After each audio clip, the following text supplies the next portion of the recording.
duribat alaihimud dhillah aina ma thuqifu. Di mana saja mereka akan ditimpakan kehinaan, adzullah, kehinaan, kerendahan, ditindas.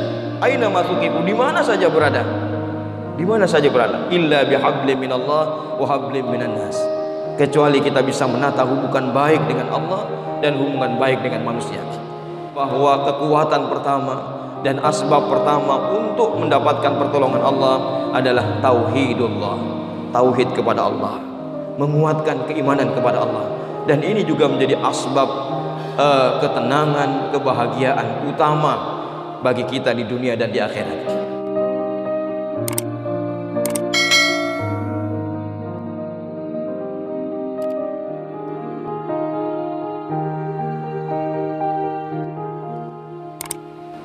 Assalamualaikum warahmatullahi wabarakatuh.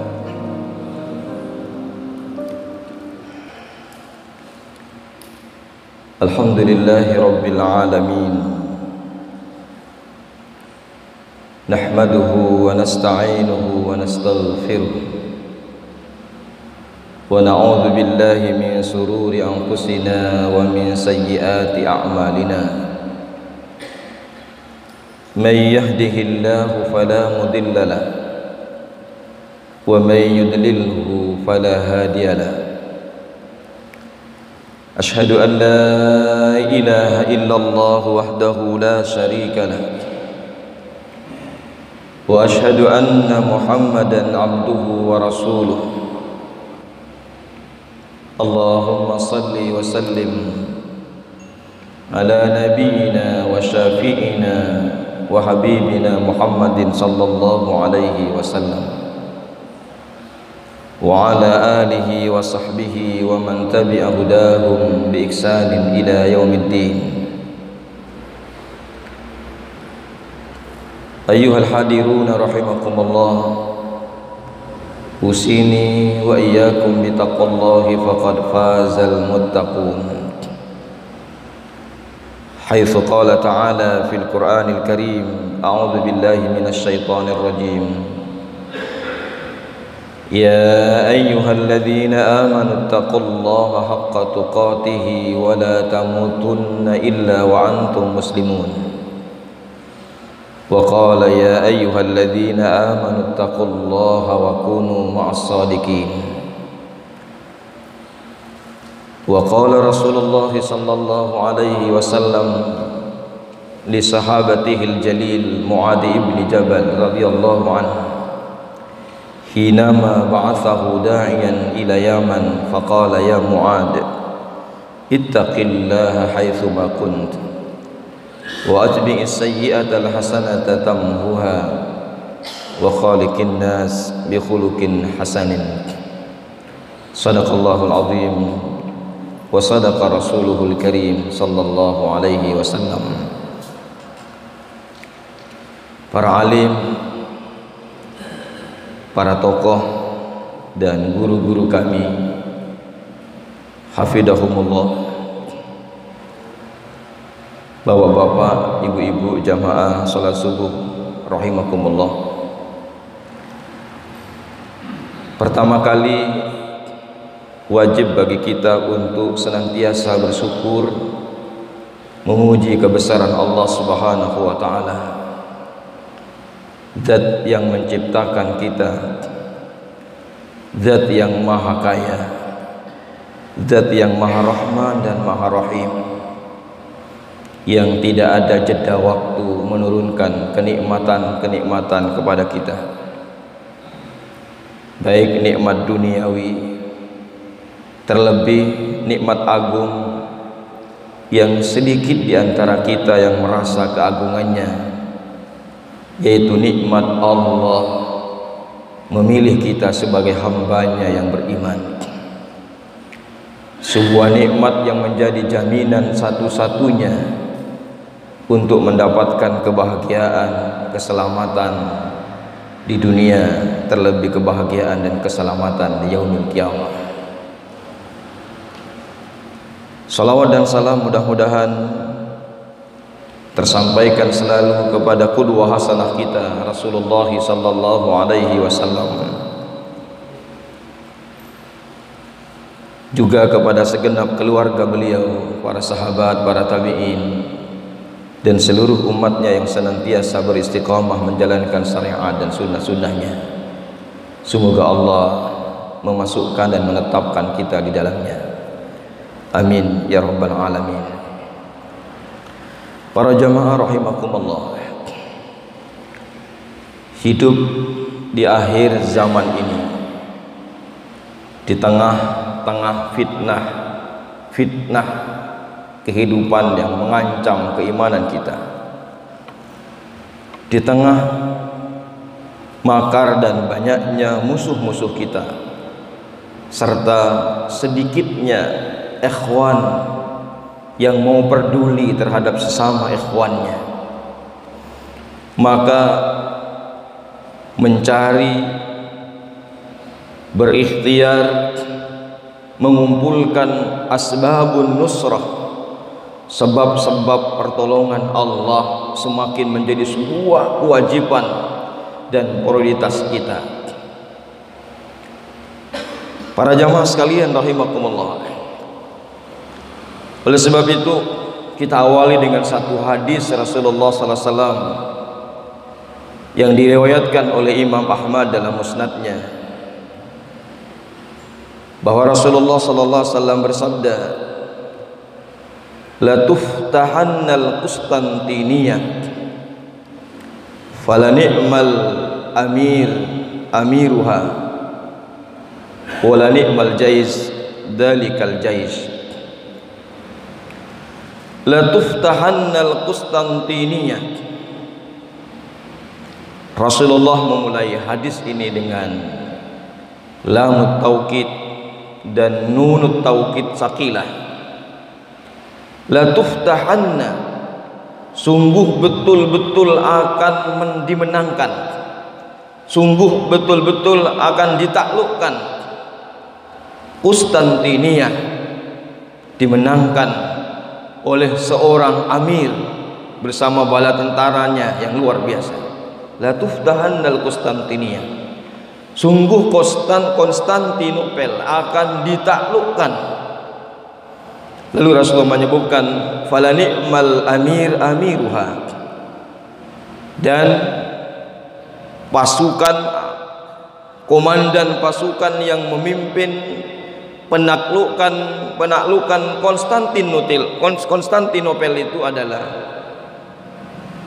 fala ni'mal amir, adalah betul-betul komandan yang luar biasa, betul-betul seorang komandan yang luar biasa. Fala ni'mal amiruha, sungguh sebaik-baik komandan adalah komandan itu. Wala ni'mal jayz dalikal jayz, dan pasukan tentara yang bersamanya adalah betul-betul juga pasukan yang terbaik. Jamaah sekalian rahimakumullah, salah satu peristiwa yang luar biasa yang menakjubkan dalam penaklukan Konstantin ini adalah di mana Muhammad Al-Fatih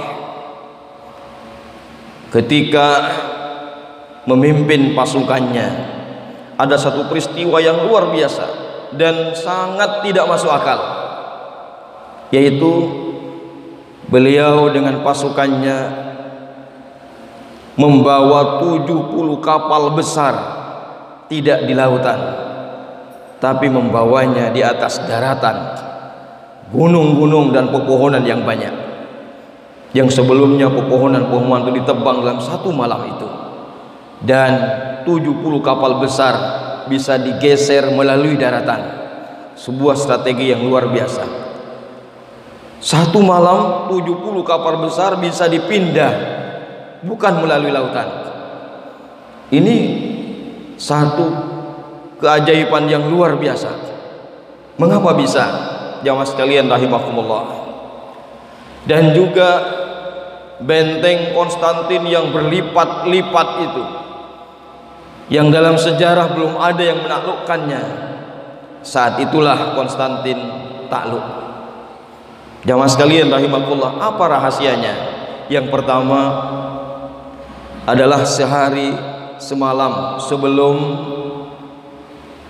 Muhammad Al-Fatih memimpin pasukannya ke medan perang, beliau melakukan siangnya saum sunnah dan malamnya qiyamul lail. Luar biasa.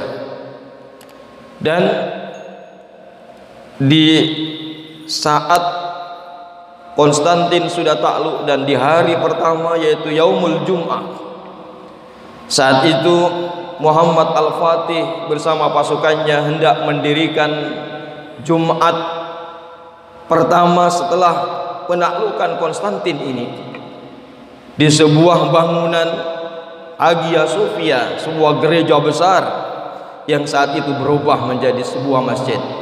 Dan itulah Jumat pertama ditegakkan sholat Jumat. Sebelum menegakkan sholat Jumat, Muhammad Al-Fatih memerintahkan semua pasukannya untuk berdiri, untuk memilih siapa yang berkewajiban dan berhak menjadi imam. Memilih imam sholat Jumat. Muhammad Al-Fatih memerintahkan pasukannya berdiri, kemudian bertanya satu persatu, bertanya dengan beberapa pertanyaan. Yang pertama pertanyaannya, siapakah di antara kita semua yang ada pada kesempatan ini, pada saat ini, sejak akil baliknya tidak pernah meninggalkan sholat 5 waktunya dengan berjamaah?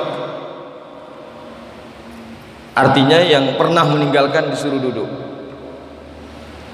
Tidak ada satupun yang duduk. Maknanya dari seluruh pasukan itu tidak ada satupun sejak akil baliknya meninggalkan sholat berjamaah 5 waktu. Ini kekuatan yang pertama. Tidak pernah sama sekali walau satu waktu pun meninggalkan sholat 5 waktu dengan berjamaah. Jamaah sekalian rahimakumullah, karena memang sholat ini adalah penentu kebaikan hidup kita, kebaikan seluruh amal kita yang lain. Inna awwala ma yuhasabu anhul abdu yaumal qiyamah shalah. Yang pertama kali diperhitungkan Allah nanti pada hari kiamat dari seorang hamba adalah salatnya. Idza sholahat sholaha sairus amalihi. Apabila salatnya baik, maka jaminan seluruh amalnya baik. Wa idza fasadat fasada sairu amalihi. Kalau sudah salatnya tidak karuan, maka jaminan seluruh amalnya juga tidak karuan. Jamaah sekalian rahimakumullah, salat 5 waktunya. Kemudian tidak ada satupun yang duduk. Ditanya lagi, siapakah di antara kita yang sejak akil baliknya tidak pernah meninggalkan salat rawatib walaupun sekali? Kemudian seluruh pasukannya tidak ada juga yang duduk. Maknanya seluruhnya adalah rutin melaksanakan sholat rawatibnya tanpa satupun yang terlupakan, tertinggalkan. Subhanallah. Kemudian pertanyaan ketiga, siapakah di antara kita sejak akil baliknya tidak pernah meninggalkan saum sunnah? Kalau saum wajib sudah tidak perlu dipertanyakan, saum sunnah. Kemudian 1-2 di antara mereka duduk. Mananya masih ada yang pernah meninggalkan. Lalu pertanyaan terakhir, siapakah di antara kita yang sejak akil baliknya sampai saat ini tidak pernah meninggalkan qiyamul lail walaupun 1 kali saja? Jamaah sekalian rahimakumullah, semua pasukan duduk, tinggal Muhammad Al-Fatih. Maknanya bahwa Muhammad Al-Fatih sepanjang hidupnya tidak pernah meninggalkan qiyamul lail. Inilah pasukan pilihan itu, ma'asyiral muslimin rahimakumullah. Makanya untuk mendatangkan asbabun nasrah, pertolongan Allah Subhanahu wa taala, yang pertama adalah bagaimana kita mendidik, membina diri kita untuk senantiasa berhubungan baik dengan Allah Subhanahu wa taala, dengan ibadah-ibadahnya. Maka jamaah sekalian Allah, dalam hadisnya Rasulullah menjelaskan, min husni islamil mar'i tarkuhu ma la ya'ni. Sederhana, hadis ini, di antara ihsannya Islam seseorang adalah meninggalkan sesuatu yang tidak bermanfaat. Dalam hadis yang senada dijelaskan, la yablughal 'abdu minal muttaqin hatta yad'a ma la ba'sa bihi syai' hadaran lima bihi ba'sun. Sekali-kali seorang hamba tidak akan nyampe pada derajat muttaqin. Kita paham bahwa derajat muttaqin, derajat muhsinun adalah derajat yang paling tinggi di dalam berislam. Tidak akan nyampe kepada itu hingga kita dalam hidupnya berusaha meninggalkan sesuatu yang mubah-mubah, sesuatu yang tidak bermanfaat. Mubah maknanya secara fikih adalah dikerjakan, ditinggalkan, tidak dapat apa-apa. Ini bagi seorang mukmin yang mau naik pada derajat muttaqin, mau naik pada derajat muhsinun, ini sudah tidak lagi dikerjakan mubah-mubah ini. Meninggalkan sesuatu yang tidak ada masalah dalam Islam, tidak ada kaitannya pada haram dan halal, pada haramnya, tetapi dia khawatir terjerumus pada sesuatu yang bermasalah dalam Islamnya. Jamaah sekalian rahimakumullah, jadi kalau kita kaum muslimin ingin mendapatkan pertolongan Allah, kemudian kita masih melakukan sesuatu yang sia-sia, tidak dosa tapi sia-sia,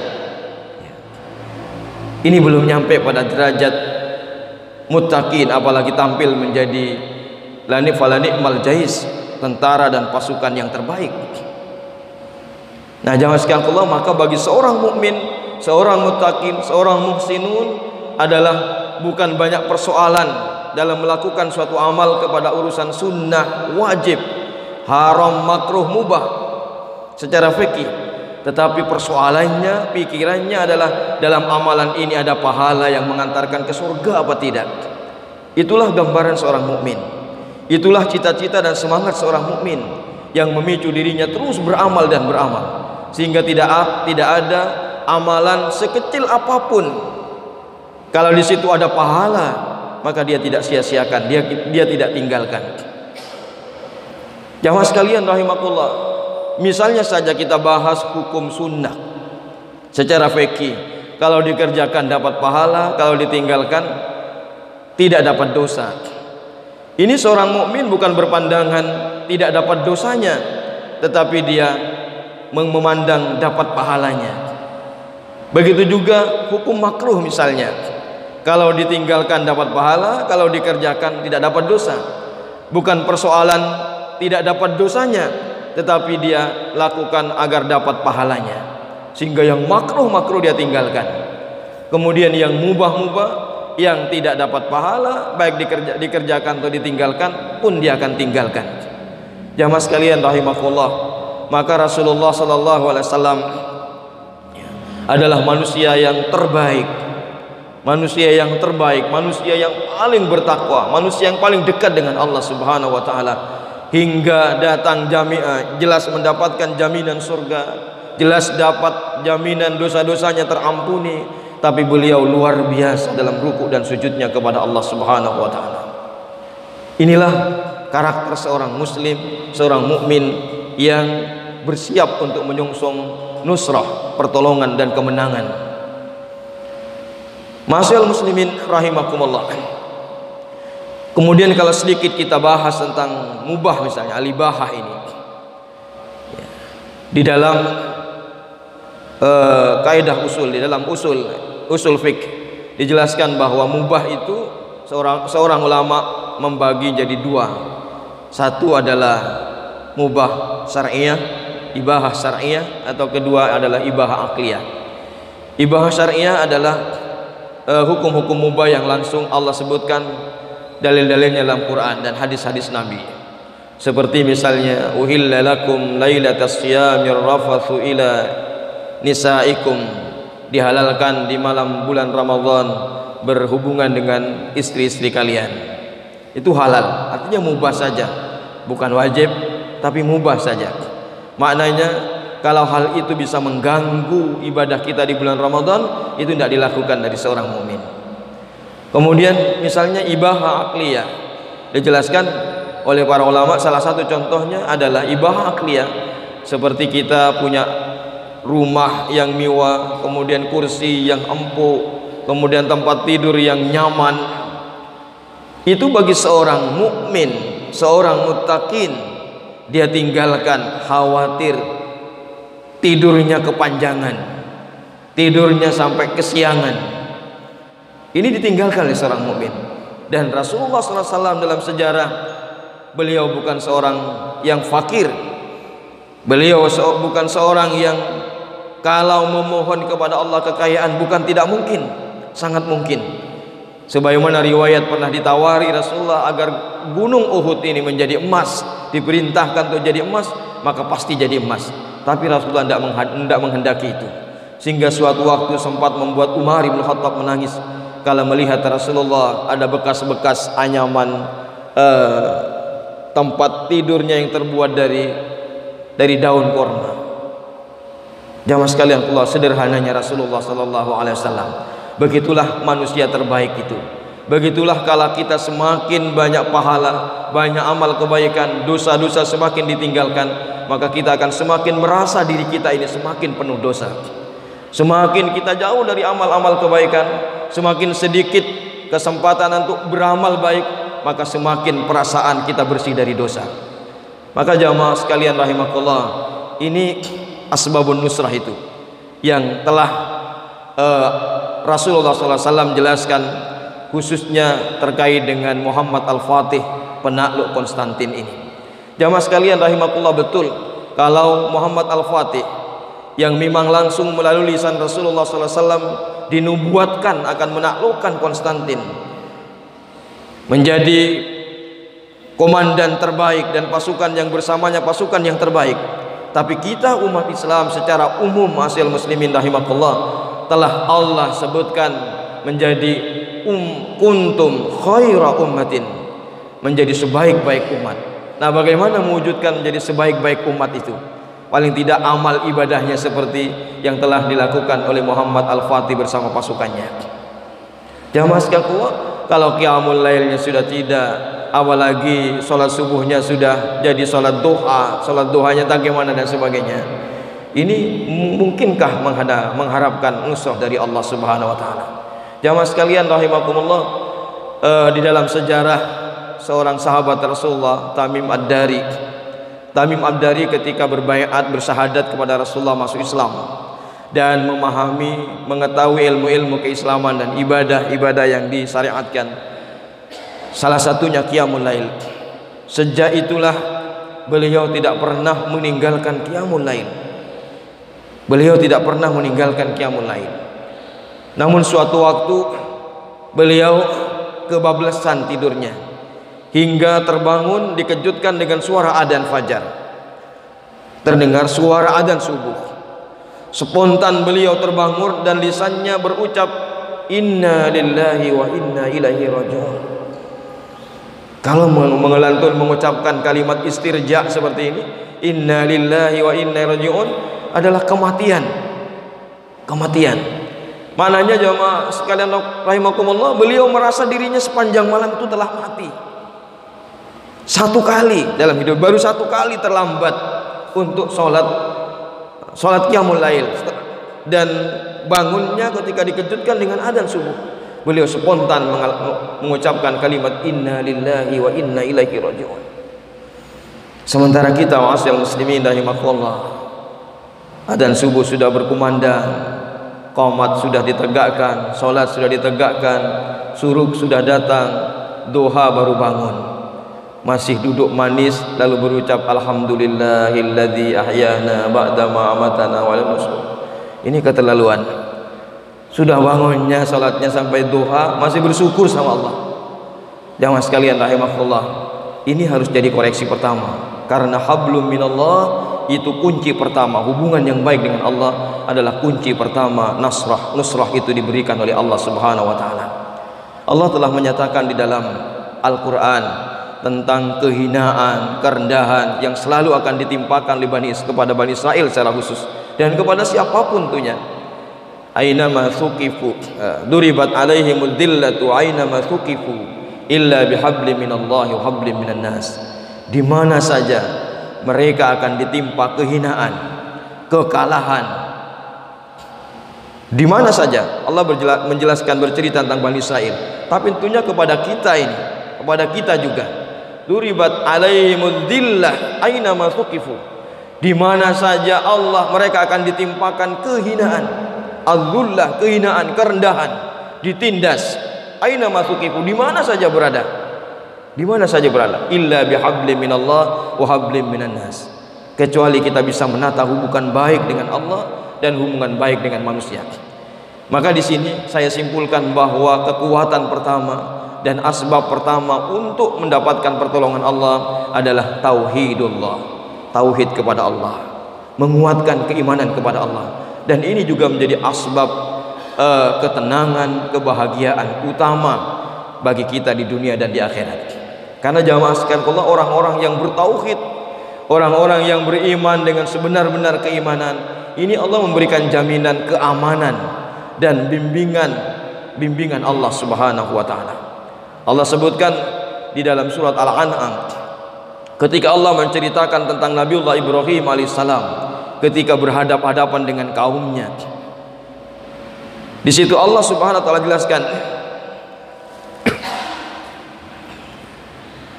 alladzina amanu wa lam yalbisu imanahum bidzulmin ulaika lahumul amnu wa hum muhtadun.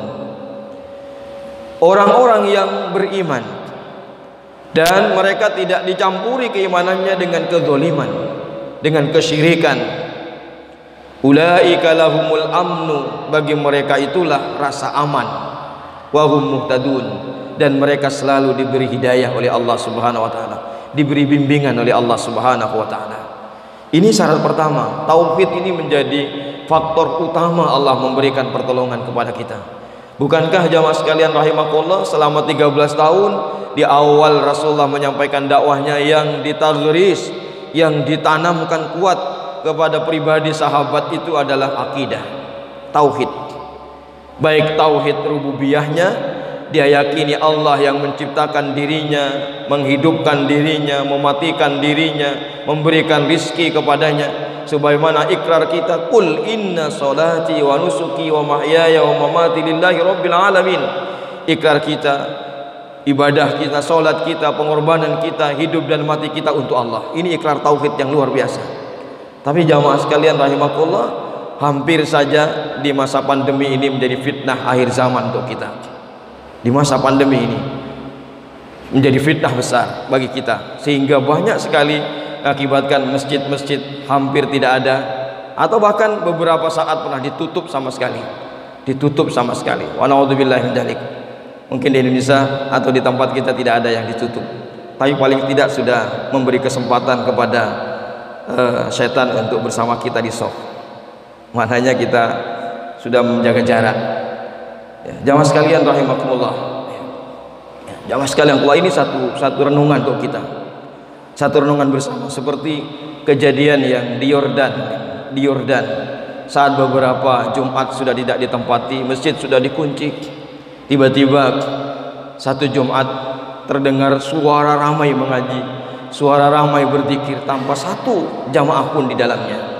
Siapakah kira-kira mereka itu? Dan lain adalah makhluk Allah yang bernama para malaikat, makhluk yang tidak pernah berdosa, tidak pernah bermaksiat. Inilah kalau Allah tidak ingin rumahnya yang terbaik, tempat yang terbaik di muka bumi ini sepi dari nama-namanya ditinggikan. Kalau kita sudah tidak mau lagi untuk datang ke masjid-masjidnya, kalau kita tidak mau lagi ruku dan sujud di masjid-masjid Allah, Allah Subhanahu wa taala akan mengutus dan menurunkan para malaikatnya untuk memakmurkan masjid ini. Jamaah sekalian, itu di Yordan. Itu terjadi di Yordan. Ini sebagai salah satu teguran kepada kita kalau kita sudah ada niatan dan merasa tidak rindu dengan masjid. Karena memang perjalanan yang sangat sulit dan berat itu ternyata adalah melangkahkan kaki ke masjid. Walaupun mungkin hanya berapa meter dan berapa langkah rumah kita, tetangga masjid, tapi ternyata perjalanan yang sangat berat adalah jalan kita ke masjid ini. Jamaah sekalian rahimakumullah, ini fitnah yang melanda kita di masa pandemi ini. Kemudian banyak hal lagi, paling tidak ancaman pada tauhid kita. dengan berbagai macam cara dan isu-isu yang mengerikan bagi kita kaum muslimin. Sedikit-sedikit batuk sudah semua menjauhi. Padahal itu di masjid. Beberapa waktu yang lalu, mungkin di awal-awal info pandemi ini, saya mendapatkan info dari teman yang di Bogor, bahwa di sebuah masjid kala ditegakkan sholat Jum'ah, satu jamaah meninggal. Apa yang terjadi? Seluruh jamaah yang lain menjauhinya. Ini fitnah pandemi ini, Covid ini. Seluruhnya menjauhinya. Masyaallah muslimin rahimakumullah. Padahal mencari mati di masjid, mencari mati dalam keadaan sholat, mencari mati di hari Jumat, ini bukan bisa dibikin-bikin oleh kita, tapi itu sudah qadarullah, sudah pilihan Allah untuk kita. Mati di masjid, mati yang paling baik, tempat yang paling baik, insyaallah husnul khotimah.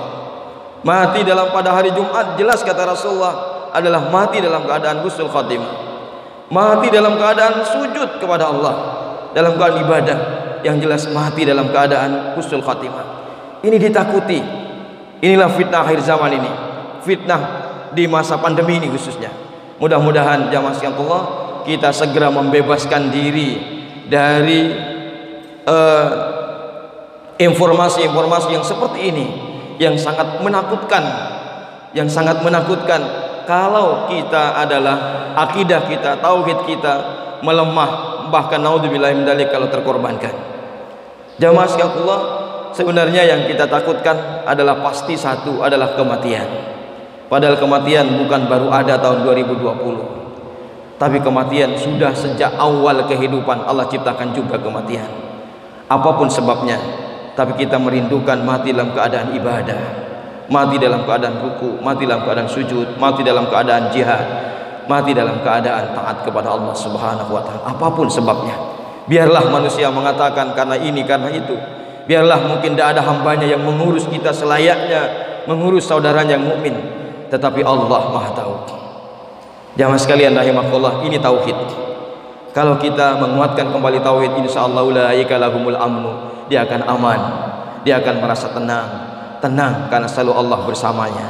Tenang kalau saat kematiannya sudah disiapkan oleh Allah, oleh malaikat-malaikat kain kafan dari surga, diwangi dengan wangian-wangian surga yang siap membawa ruh kita ke langit hingga bertemu Allah Subhanahu wa taala. Jamaah sekalian rahimakumullah, ini tauhid, asbabun nasrah pertama. Maka para sahabat kekuatan tauhidnya luar biasa. Yang dicari mereka adalah mati dalam keadaan beribadah. Yang dicari mereka adalah mati dalam keadaan gugur sebagai syuhada. Itu pencarian mereka. Jamaah sekalian Allah, kenapa demikian? Karena memang surga yang diinginkan. Maka seorang Amr ibn Jamuh, seorang sahabat yang pada usia 60 tahun baru kenal Islam, baru masuk Islam pada usia 60 tahun, usia yang sudah cukup tua. Beliau cacat, pincang. Ketika masuk Islam, luar biasa ibadahnya kepada Allah, luar biasa pelaksanaan syariatnya kepada Allah, hingga berkali-kali ingin ikut perang, tetapi setiap kali itu pula putra-putranya menghalanginya. Hingga pada peristiwa perang Uhud, beliau masih merindukan ingin perang bersama Rasulullah, dan anak-anaknya kembali menghalanginya. Kemudian Amr ibn Jamuh yang sudah usia tua dan cacat ini datang sendiri menghadap Rasulullah SAW, lalu mengatakan, "Ya Rasulullah, habasuni abnai, ya Rasulullah, putra-putraku semua menghalangi aku untuk ikut perang." Lalu Rasulullah mengatakan, "Laqad adzarakallah, Allah telah memberikan uzur kepadamu. Kamu sudah tua, kamu pincang, sudah dimaafkan. Kamu sudah di rumahmu, sudah dimaafkan."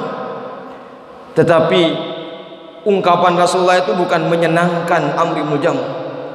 Amr ibn Jamuh mengatakan di hadapan Rasulullah, "Ya Rasulullah, inni la arju an aqa'a bihadhil irjati al jannah." Ya Rasulullah, aku betul-betul mengharapkan dan merindukan aku bisa menapaki bumi surga dengan kakiku yang pincang ini, ya Rasulullah. Subhanallah, Allahu Akbar. Jamaah sekalian, kalau seorang yang sudah tua tapi kerinduannya dengan surga luar biasa, sehingga Rasulullah pun menangis dan mempersilahkan Amr bin Jamuh untuk ikut perang Badar, perang Uhud saat itu. Pulanglah Amr bin Jamuh mempersiapkan segalanya. Dengan bangga, dengan bahagia dia persiapkan seluruh persiapan perang. Saat mau keluar dari rumahnya dia berdoa, Allahumma rzuqna syahadata fi sabilik wa la taruddani ila ahli. Ya Allah, hari ini aku ingin berangkat berjuang bersama Rasulullah. Ya Allah, anugerahkan kepadaku gugur sebagai syuhada, dan jangan pernah kau kembalikan aku lagi ke tengah-tengah keluargaku. Subhanallah. Jamaah sekalian rahimakumullah, berangkatlah dengan penuh kerinduan ke medan perang Uhud, dan beliau gugur di medan Uhud itu. Terkabul doanya, gugur sebagai syuhada. Lalu dikuburkanlah bersama para syuhada Uhud, dan sekian puluh tahun terjadi peristiwa banjir di Uhud, sehingga banyak kuburan syuhada Uhud yang terbongkar dan keluar. Dan salah satunya Amr bin Jamuh adalah sekitar 60 tahunan setelah itu jasadnya masih utuh, darah-darahnya masih segar, dan berbau sangat harum sekali, seperti ujung-ujung tubuhnya masih nampak bergerak. Inilah karamah syuhada. Inilah janji Allah Subhanahu wa taala bahwa mereka tidak mati, tapi mereka ahyaun, mereka hidup, wahum yurzakun, dan mereka tetap diberi rezeki oleh Allah Subhanahu wa taala. Jamaah sekalian rahimakumullah, inilah semangat tauhid yang luar biasa. Semangat tauhid karena di pelupuk matanya sudah terlihat jannah. Kala mereka rukuk dan sujud terlihat jannah. Kala mereka berada di medan jihad adalah sudah terlihat jannah. Sehingga betul-betul semakin menenangkan hidupnya, membuat nyaman hidupnya, karena memang selalu kerinduannya untuk surga dan kerinduannya untuk bertemu Allah Subhanahu wa taala. Jamaah sekalian rahimakumullah, ini janji yang pertama adalah tauhid. Dengan tauhid Allah akan memberikan pertolongannya kepada kita. Kemudian jamaah sekalian rahimakumullah, yang kedua, ketika kita mengenal tauhid rububiyah dan uluhiyah dan asma wa sifat, ada satu tauhid yang tidak pernah kita dengar dan tidak pernah termasuk dalam pembagian tauhid, tetapi ini menjadi bukti nyata perjalanan Rasulullah. Seorang ulama menyebutnya adalah tauhid ukhuwah. Tauhid ukhuwah. Dengan ini sebenarnya pertolongan itu juga kita dapat. Itu disebutkan oleh Allah dalam surat Al-Anfal ketika Allah menyampaikan kepada Rasulullah, wa ayyuridu ayyakhda'uka fa inna hasbakallah walladzi ayyadaka binasrihi wa bil mu'minin. Mereka Muhammad akan selalu menyusun tipu daya kepada kamu Muhammad. Tapi Allah menguatkan, fa inna hasbakallah, maka cukup bagimu Allah sebagai pelindung, cukup bagimu Allah sebagai penolong. Ini tauhid yang luar biasa kepada Allah Subhanahu wa taala.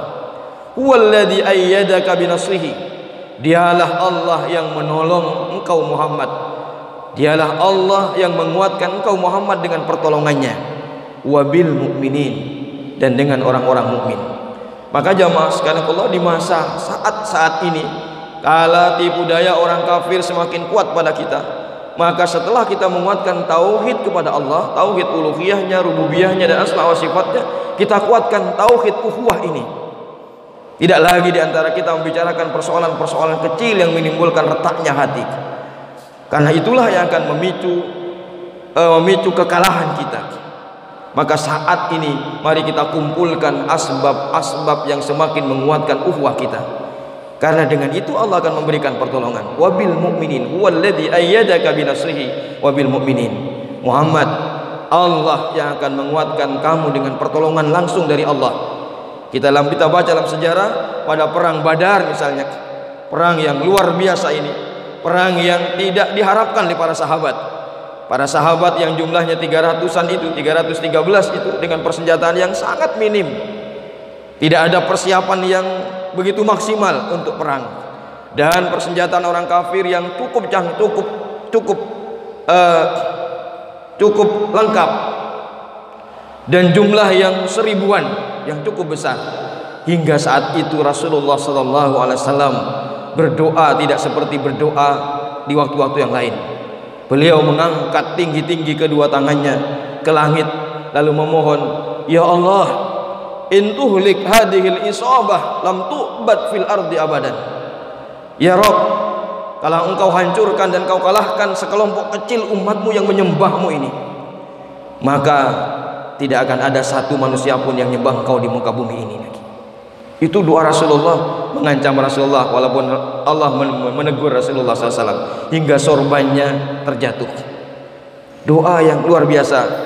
Seorang Rasul yang juga basyariun, manusia, rasa khawatirnya juga ada. Saat itulah Allah Subhanahu Wa Taala menurunkan bantuan malaikatnya langsung. Bisalasati alafim minal malaikati munzalin. Pertama kali 3.000 pasukan malaikat diturunkan. Kemudian ditambah lagi bi khamsati alafim minal malaikati musawwimin, ditambah lagi dengan 5.000 malaikat lagi. Pertolongan Allah langsung. Kemudian wabil mukminin, pertolongan dengan kaum muslimin. Siapa lagi? Para sahabat pada saat itu. Jamaah sekalian, kalau kita mengharapkan pertolongan orang yang tidak mencintai Allah, sangat mungkin mereka akan menipu kita. Imam Syafi'i mengingatkan, jangan pernah engkau bersahabat dengan orang yang tidak mencintai Allah. Kalau Allah saja yang menciptakan dia tidak dicintai, apalagi engkau. Jamaah sekalian rahimakumullah, maka di sinilah wala wal bara itu. Di sinilah kekuatan tauhid itu. Mari kita kuatkan persaudaraan sama-sama untuk Allah, sama-sama untuk berkumpul nanti di jannah Allah Subhanahu wa taala. Jamaah sekalian rahimakumullah. Demikian barangkali tausiah yang bisa saya sampaikan. Mudah-mudahan memberikan manfaat, dan lebih daripada itu mudah-mudahan Allah Subhanahu wa taala telah membebaskan kita dari fitnah-fitnah akhir zaman ini, terutama fitnah pandemi ini.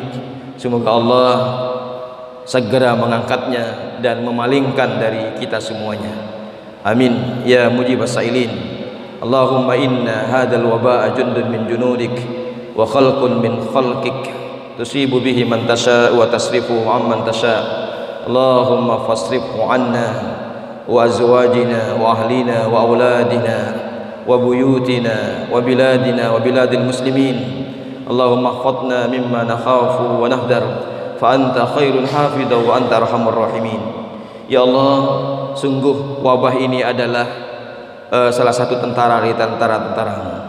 Sungguh wabah ini adalah satu ciptaan dari ciptaanmu ya Allah, yang kau timpakan pada siapa yang kau kehendaki ya Allah, dan kau palingkan juga dari siapa yang kau kehendaki. Ya Allah, bebaskan dan palingkanlah wabah ini dari kami, dari keluarga kami, dari anak-anak kami, dari saudara-saudara kami kaum muslimin, dari rumah-rumah kami, dari negeri kami dan negeri kaum muslimin. Ya Allah, jagalah kami ya Allah dari sesuatu yang kami khawatiri menimpa kami. Sungguh Engkau sebaik-baik pemelihara, dan Engkaulah yang maha kasih sayang. Rabbana ighfir lana wa li ikhwanina alladhina sabaquna bil iman wa la taj'al fi qulubina ghillan lil ladzina amanu rabbana innaka ra'ufur rahim. Allahumma ijma'na jami'an ma syuhada'i was solihin fi jannatika jannatin na'im bi rahmatika ya arhamar rahimin. Rabbana atina fid dunya hasanah wa fil akhirati hasanah wa qina adzabannar. Wa sallallahu ala nabiyyina Muhammadin wa ala alihi wa sahbihi ajma'in. Wa akhiru da'wana alhamdulillahi rabbil alamin. Assalamualaikum warahmatullahi wabarakatuh.